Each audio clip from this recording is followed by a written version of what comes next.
はい、じゃあ今日は、デザイナーに転職した椎名さんに来てもらっていろいろお話聞かせていただきたいと思います。よろしくお願いします。お願いします。はい、お願いします。じゃあ最初に自己紹介を簡単にお願いしてもよいでしょうか。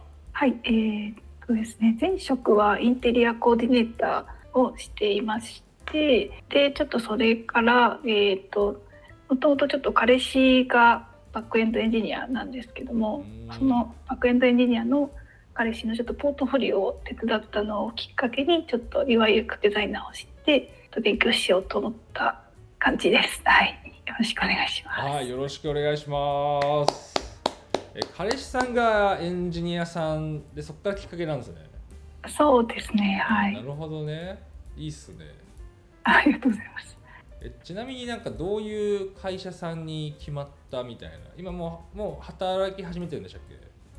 そうですね。私はもう働き始めてます。はいはいはいはい。一応受託と自社開発両方行ってる事業会社さんです。うんうんうんうん。どれぐらいですか、もう始まってから？一応1ヶ月ほど経ちました。しましたか？どうですか、はい。ちなみに1ヶ月やってみて。今ちょっと試用期間中で実務にはは入ってないんですけども、いはいはい。結構デザイン研修が実務に近い形でさせていただいてて、面白いなと思ってます。じゃあ結構ちゃんとしたなんだろう、デザイナーさんとかがいて、はい。ちょっと見てくれてるみたいな感そうですじね。なんですかね。はい。ざっくり規模感でいうとどれぐらい、制作がメインの会社なんですか？今のところは、はい。半分受託半分自社みたいななるほどなるほど。感じらしくて、はい、規模はだいたい20人くらういん。で、はい、デザイナーさんは5人ぐらいおお、今いらっしゃる方。いいっすね。はい、20人って結構いますね。まあ制作もあるからか。はいはいはい。なるほどなるほど。うん、っていう椎名さんです。今日はよろしくお願いします。お願いします。はい。はい、じゃあちょっと最初にですね、学習はい、を始めてから、その彼氏さんの多分手伝ったっていうところから、実際にその転職すはい、るまでどういうことをどういう期間でやってったかっていうのをちょっとざっくり最初に聞いてもいいですか？はい、大丈夫です。はい。最初は彼氏さんのサイトを手伝ったみたいな。そうですね、ポートフォリオの、ウェブアプリはいはいはいはい。をちょっと手伝いました。さあ、そのエンジンさんが作ってるアプリケーションのデザインをやったってことなんだ。そうですね、はい、UI の方をちょっとなるほどなるほ手伝いました。ど。そこで興味を持って、はい。最初ってなんかどういうところから始めたんですか？勉強というか。そうですね、もういきなりちょっと実はボノの方をはいはいはいはい。彼氏からちょっと聞いたり、あと UI/UX デザイナーがどういうのか聞いたりして、ちょっといきなりその動画を見ながら Figma を触るっていうのはちょっと始めました。じゃあ YouTube でまず Figma から始めたみたいな。そうですね、はい。じゃあボノはそれで知ったみたいな感じなんですかね。そうですね、はい。はいはい。彼さんの紹介ではない。はい。はい。でそこからでも Figma やってボノ始めたみたいな感じなんですかね。そうですね、はじゃあい。もうロードマップに沿ってやってたみたいな。はい、そうです。そこからロードマップに沿って一つずつやっていきました。なるほど。ちなみにその始めようって思うまでなんかどれぐらいあったとかあります？なんかこの興味持ってから始めるまでみたいもともとウェブアプリを手伝ってる時点で、な。その Figma を触るのが、データを作るのが楽しいなとか、うん。あと使いやすさとかを考えるのが楽しいなって思っうん。たので、そこから徐々にこう UI/UX デザインって面白そうだなと思った感じですね。なるほどなるほど。はい。でそこでその YouTube で動画とか見ながらやったなのがだいたい1るほどね。ヶ月ぐらい。はい。はいはいはいはいはい。これちなみにどれぐらい前の話なんですか？これはそうですね。2年前。そうなんですね。なるほどなるほど。2年前ぐらいに出てる。はい。でも1ヶ月ぐらいウェブアプリやってやりながらなみたいなってちょっと本格的にやろうみたいなうん。感じで はい。UI/UX の勉強を始めたみたいなそうです。感じですかね。ここからじゃあどはい。うしようかな。ロードマップ終わるぐらいまではどれぐらいやってたとかってありますか？ざっくりでいいんですけど。そうですね。1年半ぐらいはかかったかなとかうんうんうんです。そのビジュアル基礎から実際のポートフォリオのアプリのデザインまでがだいたいそれぐらいかかったかなと。なるほどなるほど。この期間でちなみに働かれてたんですか？働きながらやってたみたいな。半年は働いてました。ああ、なるほど。最初の半年だけ。うんうんうんうん。それはなんかやっぱ学習に専念しようみたいなので辞めたみたいな感じなんですか？そうですね。はい。半年ちょっと仕事をしながら勉強はしたんですけど、なかなかちょっと自分の中で時間が取れなかったり、あともう退職して集中したかったっていうのがありました。なのでもう心固まったみたいなところもあるんですかね、半年やってみて。そうですね。なるほど。で、ポートフォリオがまとまったのも1年半ぐらい、ここのタイミングと一緒ですか？そうですね。はい、その中に入ってます。はいはいはい。期間として。こっから採用活動みたいな、採用活動、応募か、転職活動。はい。転職活動はなんかざっくりどれぐらいかかったとかありますか？2ヶ月半ぐらいですね。なるほどなるほど。それも内定が決まるまで2ヶ月半みたいな感じですかね。はい、そうです。はい。ざっくりなんかどれぐらいの数の会社に応募してとか、どれぐらいの会社カジュアル面談含めると、面接っぽいことやったとかってなんかざっくり覚えてたりします？多分なんかみんなどれぐらいかかるのかとか。応募、一応応募が40社ぐらいしてました。はい。どれぐらい？はい。でその後カジュアル面談をその後10社ぐらい返信をもらって行って、はい。からも面接一応一次面接がその中から4社お受けしてますね。なるほどね。ありがとうございます。なのでですね、大体こういう実際に興味持つみたいなフェーズで1ヶ月ぐらいやって、学習アウトプット、ポートフォリオまとめるまでにまた1年半ぐらい、やって、で転職活動2ヶ月半か、2月半じゃない2ヶ月半ね、って感じですかね。そうですね。確かに大体約2年いかないかなぐらいなんですかね、ざっくりですけど。ありがとうございます。じゃあちょっとポートフォリオを見せていただけるので、ちょっとじゃあこの辺聞いていきたいんですけど、アウトプットとしては、ゼロから自分で考えたサービスのやつと、情報設計のものの出張申請と音声 SNS と、これはデイリー UI じゃないか、既存アプリ、これは何ですかね？これは、ボノの課題の UX Spotify の機能追加の確かお題の発展のお題の方ですね。その通知に気づく動線を作りましょうっていうお題のですね。なるほど。だからアウトプットとしては4つって感じですかね。そうですね。でプロフィール来て、ノートとか X とかって感じですかね。ノートってあれですか、基本的にポートフォリオのやつ以外も書いてますね。いいですね。そうですね。こういうの結構大事だと思います。そのデザイン勉強してる期間に何してたかとか、デザイン何に興味があるかみたいなところとか見えるんで、この辺もね地味に出せるなら出しといた方がいいし、勉強してる時にね書けるなら書いておいた方がいいと思いますね。ありがとうございます。じゃあちょっと中身の方を見ていきたいんですけど、そうですね、やっぱ自分のサービスのやつを見た方がいいかな。なんでこれやったのですね。そうですね。ちょっとこれどうでした？どの辺工夫したとか、この辺難しかったなとかありますか？ざっくりこれ何の？そうですね。ごめんなさい、最初にごめんなさい、ちょっと聞き方が良くなかった。最初にこれはどういうアプリを作られたんですか？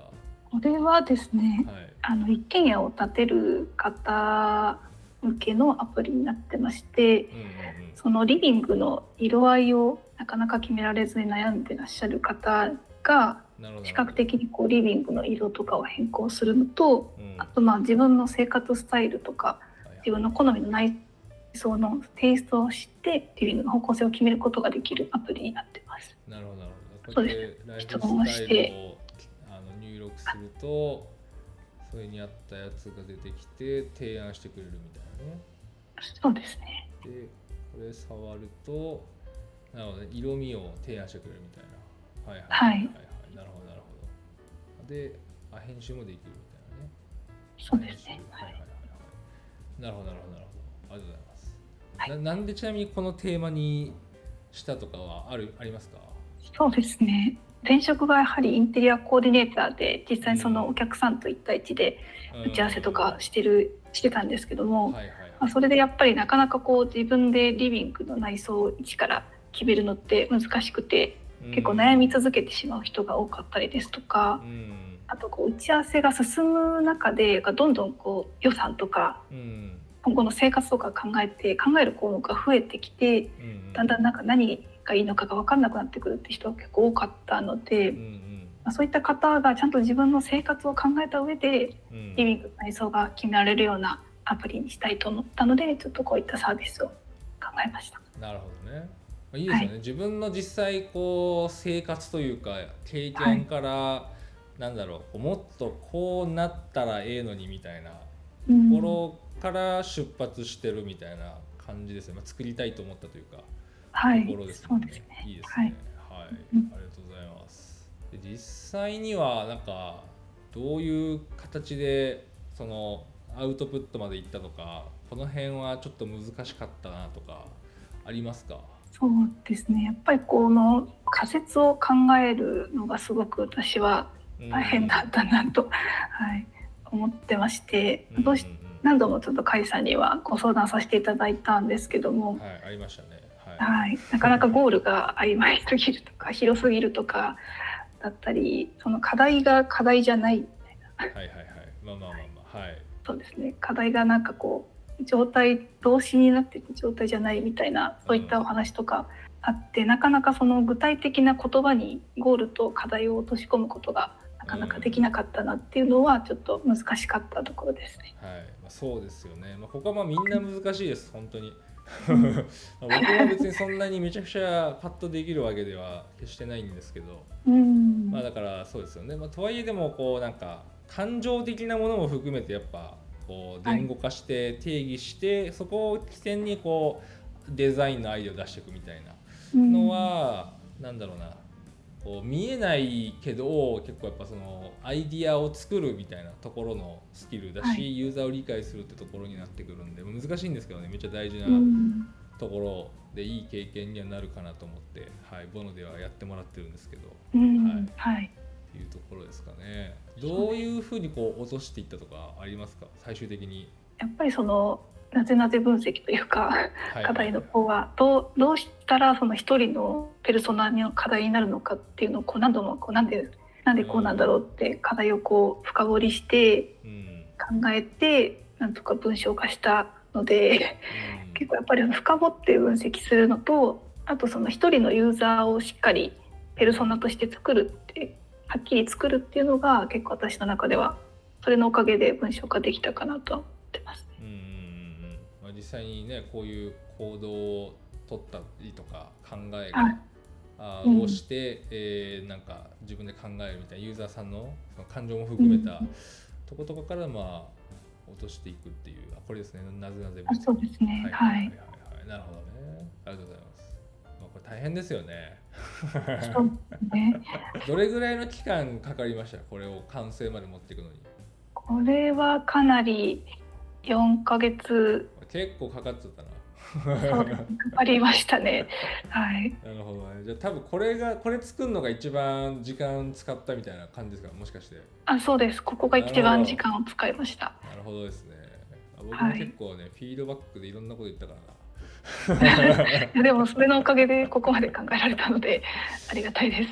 結構課題感はね、僕もめちゃくちゃ分かるんですけど、やっぱ解決策に落とすってなると、最初はねもっとねなんか部屋全体みたいな感じでしたよね。はい、そうですそうです。リビングだけではなくて家全体をやろうとしてたので、そうなんかトイレのやつとかキッチンとかね、なんか多分僕家建てたことないけど、まあでも想像できるからめちゃくちゃ課題の付けどころというか、めっちゃいいんですけど、やっぱ解決策になった時にやっぱ無数に多分こうねアイディア、そのトイレだったらこういう変数というか壁紙とかそのトイレの機能からとかなんかいろいろ考えられる部分が多すぎるので、それ全部やると多分めちゃくちゃ専門的にやんなきゃいけないし、すごい時間かかっちゃうみたいなのがあったんですよね。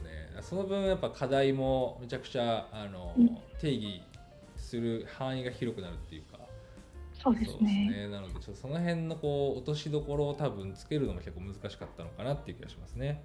ああ、はい、そうですね。はい。まあ、でもいい経験な気はします、僕は。はい。よかったです。はい、やっぱ決めてこうね定義していかないとこうはい。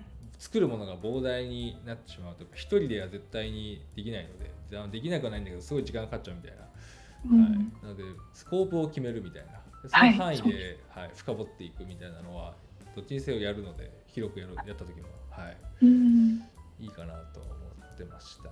はい、ちょっとぶっちゃけ心折れるかなとか思ってました。ちょっと一回折れましたね。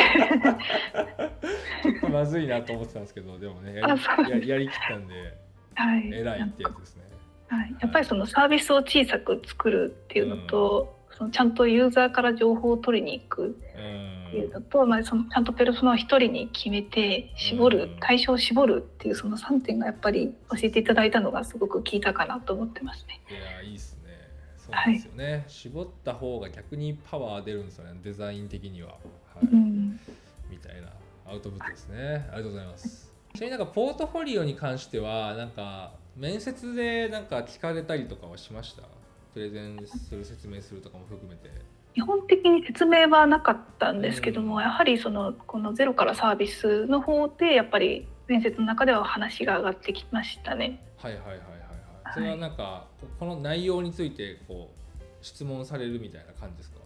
そうですね。あとなんか結構その記事の中で行動フローを書いてたんですけども、なんかそれがすごく分かりやすいって結構何名かに言っていただいたりとかして、その、はい、そうですね、はい、そのあたりとか。なるほどなるほど。それはいいですね。グッドなポイントですね。苦労した甲斐があるなみたいな。そうですね。確かに。いいですね。はい。なるほどなるほど。ありがとうございます。はい。じゃあポートフォリオはこんな感じで、ちょっとフィグジャムに戻りまして、事前に聞いていたこれはちょっと今思うと改善できたな、改善したかったなみたいなポイントがあったと思うんですけど、ちょっとその辺のお話を伺ってもいいでしょうか？はいはい。どの辺がありましたか？そうですね、まずはやっぱりもうちょっと情報発信やアウトプットを多めにした方が良かったなっていうのは思いました。なるほど。それはどういう背景があるんですか？そうですね、結構その面接の中で、この3つポートフォリオの4つ見せしてたんですけども、その期間が結構空いててその間勉強してなかったんじゃないか、ちょっと不安だったっていうふうにフィードバックをいただいたりとかなるほどね、したことが、はい、ありました。つまりそのアウトプット、ノートで多分書いてたから多分更新日が分かりやすいというか、状態だったかなってことですよね。そうですね。アウトプットごとの期間が開いていたのを不安視されたみたいな。はい。そうなんだ。その辺ってでもあれですかね。そのさっきのインテリアのやつを作ってた話をすればまあ納得してくれるみたいな感じだったんですか？そうですね。ちょっとその話は一応お伝えして、はい、それ以上は言われなかったんですけども、はい。はい、それは結構マイナスに働いたみたいな感じだったんですか？そうですね。ちょっと軽くそういうところが不安かなみたいなのは言われましたね。それってごめんなさい、何のフィードバックで言われたんでしたっけ？これは一次面接の時に、はい、面接官の方に言われたことがあります。その面接中に言われたみたいな。そうですね。はい。なるほどね。この、はい、ポートフォリオのこのノート記事を見てる時に、そういう話を。なるほどなるほど。その面接はちなみに言えたらですけど、あんまうまくいかなかった面接なんですか？いや、一応2時にはなりました。行ったんだ。なるほどね。でもちょっと突っ込まれたなみたいな。はい、そうです、ね。なるほどね。なのでちょっともう少しなんか過程が見えるといいのかなみたいな感じですかね。はいはいはいはい。この情報発信でアウトプットした方がいいみたいなところには他はありますか？なんかそんなところですか？あとはやっぱりそうですね。結構その書類選考というかカジュアル面談前にポートフォリオを実際にリンクを送って応募したりしたんですけども、やっぱり落ちる率が高かったりとかしていて、それってやはり人柄が見えないとかなのかなっていうのをちょっと思ったのと、あとちょっと最近その入社後に結構うちの会社もなんか採用が増えてて、その採用担当の方が言ってたんですけども、結構なんかポートフォリオってすごく綺麗にできててもなかなかその人が情熱を持ってるかどうかって見えないよねみたいなことは言ってたので、やっぱりその人が見える、その人が見えるものっていうのは、ブログ記事ですとか、ツイッターのつぶやきとか、そういったものがあって、その人の考え方とかがやっぱり見えた方が採用側にも安心なのかなっていうのはちょっと思いました。なるほどね。確かに安心感みたいな、こっちもそうですけどテーマかもしれないですね。はい、僕も年末になんか採用でどういう要素見られるのかみたいな記事を結構網羅しつつ雑に書いたんですけど、やっぱそうですね、未経験とか、その経験が少なめで取るってなるとやっぱね、スキルって正直ぶっちゃけ働いてみないと分かんないんですよね。なんか最低限できるかどうかっていうのはもちろん分かるんですけど、はい、そこでなんかじゃあポートフォリオがめちゃくちゃすごいければ分かりやすいんですけどね、あんまそこに違いって出しづらいというか、経験がない人からのレベルだと。なので、じゃあ他に何気にするかって言ったら、やっぱその入社した後とかにちゃんと伸びてくれるかとか、ちゃんとやってくれるかみたいなのは、別に未経験とかその初心者とか関係なくそうだと思うんですけど、やっぱね気にするポイントですよね。っていう意味で確かになんでうちの会社なのかもそうだし、なんでそもそもデザインを始めたのかとかっていうのもそうだし、で何を面白いと感じているのかみたいな、その自分で学んでてとかね、何でもいいんですけど、確かにそういうの見えた方が、この人いいよねっていう、なんかそこがあるから採用にはならないと思うんですけど、その後押しになるかなっていうのは確かにそうかなと思いますね。特に多分ね、その応募が多い企業とか特にそうだし、確かにねっていうのはあるしね。僕もなるべくだからね、言語化のトレーニングも含めてノート書いた方がいいよとはボーノで言ってると思うんですけど、確かにねって感じですかね。ちなみにこれ入社した後もね同じこと言えますよ。そうですよね。そうなんですよね。なんか社内に対してももちろんそうだし、すぐにこの話はないと思うけど、転職またすると思うんですよ、どっかのタイミングで、何年後か分かんないけど。で時とかもやっぱ外になんか見えるものを置いとくと、やっぱ知り合いも増えるからそこから話が入ることもあるし、同じようにこの辺の信頼感みたいなところにはすごい効いてくるんで、結構やっぱねみんなインターネットで生きちゃってるんで、世の中では大事なポイントかなっていうのは僕も思いますね。なので入社した後も定期的に書くといいですよ。ちょっと頑張ります。振り返りみたいな感じでもいいんでね。確かに。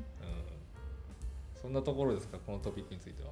そうですね。はい、そうですね。はい、ありがとうございます。他になんか改善ポイントみたいなのありましたか？そうですね。基本的ちょっと私はそのボノの課題を一個一個やっていってたんですけども、結構それ以外の勉強とかも必要だったんじゃないかなっていうのはちょっと思いました。なるほどなるほど。それはなんかどの辺で思ったんですか？今その会社のデザインの研修をやってるんですけども、どうしてもその参考を集めるのにすごく時間がかかったりとかしてて、日々もちろんカイさんもおっしゃってたんですけども、デザインを見る習慣をつけるっていうのはもっと早めにやっておくべきだったなっていうのはちょっと思いました。なるほどね。ちなみに今研修をやってて、なんかさっきは参考を探すのに時間がかかるっておっしゃってたと思うんですけど、どういうポイントでもうちょっとなんかやっとかなきゃなみたいな思ったりするありますか？なんか他のポイントとか。参考探しもちょっともう少し詳しく聞いてみたいんですけど。そうですね。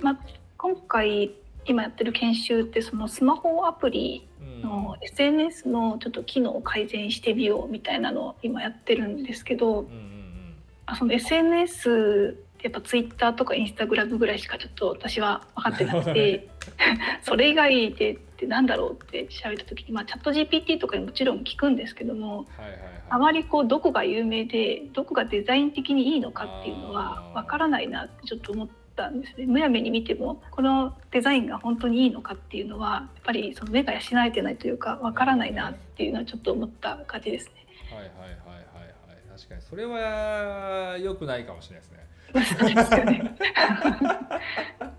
なるほどな。ちなみにその2つはちょっと使ったことあったなみたいなやつだったんですか？知ってたやつは。そうですね。はい。それは日々使ってるんですけど。なるほど。そうですよね。そうだな。だからちなみにポイントみたいな話になっちゃうんですけど、はい、もうやったかもしれないですけど、チャット GPT よりかはアプリの場合はアップストア行った方がいいですね。やっぱりそうですよね。もうカテゴリーがあると思うんで、 SNS とか特に。はい。そうだ、もう片っ端からランキングがあるんですよ。ソーシャルネットワークみたいなカテゴリーの多分。はい。ちょっと変わったかもしれないけど、もうアプリのランキング少なくとも1位から10位までは落とした方がいいです。で1回使ってみるみたいな。はい。そうなんかユーザーじゃないやつももちろん含まれてると思うんですけど、1回主要機能を使うみたいな、っていうのをもう全部やった方がいいです。でこれが自社サービスがもし SNS とかの場合は、1位から10位じゃなくて、もう可能なら100位ぐらいまでコツコツ落としてやると、要はなんかダメなアプリとかもあるわけですよ。でしっかりしたやつもあって、でダメなやつ使うとダメだなと思うんですけど、比較できるようになるんで、そう何がダメかなとかっていう知見も溜まっていくんですよ。そうっていう風にやるとめっちゃいいですね。はい。あとはやっぱテック企業に詳しくなるんですかね。日々なんか新しいサービスは出たりすると思うんで、今だと AI のやついっぱい出てますけど、そういうのを国内のやつとかでも全然いいので、なんか追えるようになるといいかなと思いますね。特にやっぱスタートアップ関連の情報とかを追うと、みんな新しいサービス作ってるんで、こういうの出たんだとかで、それでちょっと触ってみるかみたいな、とかやるといいですね。でこれは別になんかね、もう今会社に入ってるからっていうのもそうだし、可能なら勉強してる段階から別にそればっかやっちゃダメなんですけど、ちょっと日々のなんかね、ビジネスマンがニュース読むぐらいの感じでやると本当はいいですね。そうですね。っていうのはあるっすね。なるほどね。そうね、SNS アプリは結構アプリだと基本的なものになっちゃってるんで、持っておいた方がいいですね。主要なやつは。そうですね。2010年代の流行りでもあるんでね、SNS アプリは。もうちょっとだいぶ派遣が決まっちゃってますけど。なるほどね。他にありますか、この研修の話。そうですね。編集ではないんですけども、またちょっと採用の時に別の面接で、なんでしょう、自主的になんかデザインの改善とかの追加とかの勉強もやった方がいいかもみたいなアドバイスはいただきましたね。もう要は自主制作みたいな感じってことですか、それは。既存のアプリの機能改善ですね。自分で要はなんかトライするのをやった方がいいよねってことですよね。そうですね。あと今回お題で作成させていただいた音声 SNS と視聴申請サービスとゼロカーサービスって全部新規からの自分で一から企画してサービスを作るってもらったので、どちらかというと実務の方は既存のサービスが存在していて、それの課題を解消したり機能を追加したりする方が多いから、こういったものもアピールというか自分で考えてデザインしてアウトプットできたものがあればいいと思うみたいなのは言われたことあります。なるほどね。はい。あるっすよね。ただね、基本が分かんないとね、どこ改善したらいいんやってなるとは思うんですよね。そうですね。という持論はあるんですけど、そうですね。できるならやった方がもちろんそれはいいですね。さらにやるとしたらみたいな感じでした。なんか実際やるってなったらどういうのやるといいとかって話とかってされたりしました？そうですね。なんかその時聞いたのは、例えばタクシーのアプリの Go ですかね。なんかそういったビジュアルがすごくいいアプリを実際にその機能改善を考えてみて、ちゃんとビジュアルにのっとった機能追加ができるみたいなスキルがアピールできるといいみたいには言っていただきました。なるほどね。はい。それはあれなのかな。要は既存のテイストに沿ったなんだデザインの再現ができるかみたいなとか、コンポーネントとかもあるんでしょうね、多分。そうですね。なるほどね。はい。そうです。皆さんトライしてみてはいかがでしょうか。ありがとうございます。他にあれですよね。退職の話もちょっとしたいみたいなあったと思うんですけど、そちらも聞いていってもいいですか？そうですね。はい。具体的にはどういう話なんですか？ちょっと計画を立てなかったので、うん、結構勉強に時間がかかってしまったなっていう反省ではありますね。なるほど。それは具体的にはなんかどういうことが起こってどういうのが良くなかったみたいなはい、ありますか？一応自分は勉強して1年ぐらいで転職しようと思ってたんですけど、うん、実際その1年半年ぐらい追加でかかってしまったので、想定より結構伸びてしまったなとは思いました。うんうん、それやっぱ計画が立てなかったのが原因なんですかね？うーんまずこの日までに終わらせようという、ゴールを決めてなかったのが原因かもしれないです。締め切り的な。はい、今思うとどういう感じでやるとよかったなとかありますか？そうですね。やっぱり最初に一通りそのカリキュラムというかをざっくり見ておいて、各々どれぐらい時間がかかるのか把握してから、やっぱりその締め切り日を決めてからそこから逆算して日程を組むみたいなのをやっておいた方が良かったなと思います。はい、逆にちょっと難しい質問するんですけど、はい、それをやらなかったもしくはできなかった理由って何があったんだろうって思います？結構その勉強が続かなくて落ち込んだ時期が多かったからかもしれないですね。はい。それはどういう落ち込みとかモチベのやつだったんですか？そうですね。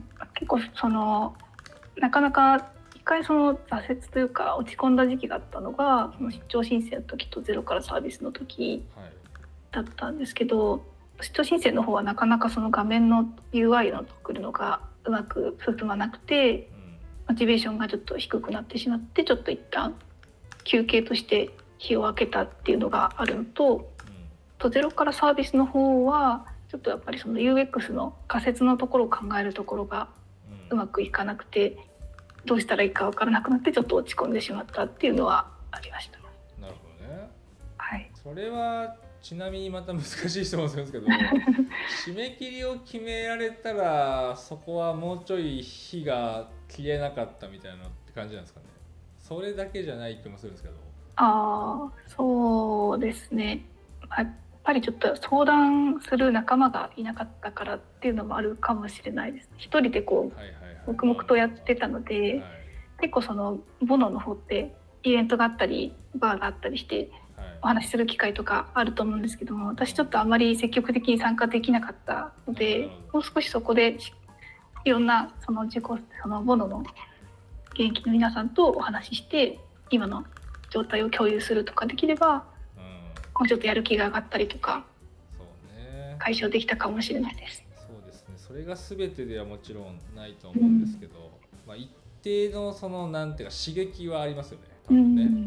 なんか昨日も新年会やってたんですけど、実はそうなんか俺の知らないところでなんかフィードバックし合うチャンネルが今日立ち上がってましたね。そうですね。5、6人入ってましたね。いいやんと思ってほっといてますけど。そうですね。僕もまあねちゃんとケアできてるわけじゃないですけど、なるべくもうちょっとねちゃんとそういうなんか他の同じような人とつながれる機会はちょっと提供はしないとなと思ってるんですけど、でも難しいよね。一人でやるもんだから基本的にはとはいえ。でも結構そのお茶会とかその雑談するだけでもすごく一緒にやってくれる人がいるみたいな感覚があって、私は結構お茶会とか参加して楽しかったので、それはすごくありがたかったなと思います。確かにいいっすよね。なんか新鮮なねあと自分も悩んでてできなくてやばいって思ってたけどみんなできなくてこれ難しいんだって思えたりね、ありますよね。そうですね。はい。なるほどね。他の人もこれはマジでよく言ってますね。そうなんですね。やっぱなんかやる気なかったけどなんかその2週間で作る会に参加して他の人の見たりとかしたら結構やる気出たとか、なんか人間ってそうなんでしょうね多分ね。確かに。そういうね要素があるんでしょうね。はい。というわけであれですね、あまり一人でやりすぎないとかなんですかね。これは難しいね。もう人によっていろんな解決方法があると思うんですけど、でも定期的になんか自分のなんか客観視する機会みたいなのはもうちょっと持てるとよかったみたいな話なんですかね。締め切りも含めて。そんなところですか、この辺は。そうですね。ありますか？大丈夫そうですか？はい、大丈夫です。ありがとうございます。じゃあいろいろ聞いてきましたが、ちょっと終わりに向かいたいと思うんですけど、はい、振り返ってみてボノってどういうところが良さげなポイントでとかありますか？改めて。あはい。こういう人は向かないでもいいですけど、はい。結構その手を動かしてうん。でどんどんデザインを作っていくっていうのも私はすごく楽しかったので、それがやっぱり続けられた理由かなとは思っているので、これはすごく手を動かしたい人にはおすすめかなとは思いますね。そうですね。あとはい、そうですね。はい。あとやっぱりただデザインを作るだけじゃなくて、自分で考えて作っていかないといけないので、すごく身につくというか考え方が身につくっていうのはあったかなとは思います。確かにありがとうございます。まあね、もうちょっとね分かりやすくなんか型化していきたいなと思ってるんですけど、はい。考え方に関してははい、ありがとうございます。はい。じゃあガンガン手を動かしてやっていきてえぜってやつは、概要欄に貼ってるんで、ボノの方行ってみてください。はい、ありがとうございます。じゃあ最後に、これからどういうデザインをしていきたいとか、どういうスキルを伸ばしていきたいかみたいな話をして終わりたいと思うんですけど、そのあたりは何かありますか？そうですね。ボノでデザイン経験して、UX が難しいんですけども、結構考えるのが楽しいというか、面白い部分だなと思ったので、結構 UX で強いデザイナーになりたいなとは思ってます。いいですね。はい。まあね、やっぱ作る見た目作るだけだとね、あんまり、意味がないっていうとすごいはっきりしてますけど、はい。ね、やっぱいかに人を動かすかみたいな。ところがね、面白いですよね。自分が作ったものでいい感じに動いてくれたらね、それは面白いですよね。なるほどね。いいですね。その感じでいけそうですか？今の環境とかスタンスでとか。そうですね。一応い